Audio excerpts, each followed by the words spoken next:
¿Quieres vivir en una casa de película en pleno corazón de Castillo de Locubín? Pues sí, una casa totalmente reformada, prácticamente amueblada y con su propia sala de cine te está esperando para que empieces a vivir desde el primer día. Se trata de una vivienda unifamiliar adosada muy amplia y con 3 alturas de construcción. La primera planta a nivel de calle cuenta con un recibidor, un salón comedor, sala de estar, pudiendo esta ser destinada a un dormitorio, cocina completamente amueblada con vistas a la sierra, una habitación para labores, un cuarto de baño completo con plato de ducha y una encantadora terraza con barbacoa.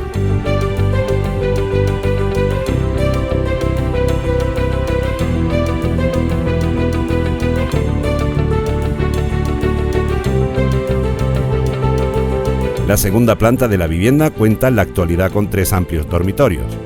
También una habitación para vestidor desde la que se accede a una segunda terraza con unas excelentes vistas hacia la sierra.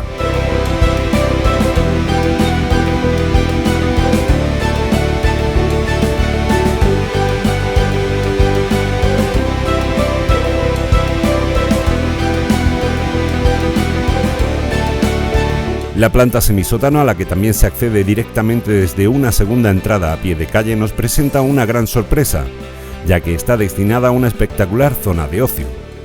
En primer lugar, para los amantes del bricolaje, una zona para herramientas y a continuación una segunda cocina totalmente amueblada, un gran cuarto de baño con ducha y la joya de la corona, un lugar de cine, una habitación habilitada para proyectar tus películas favoritas en una gran pantalla y poder alternar con familiares y amigos.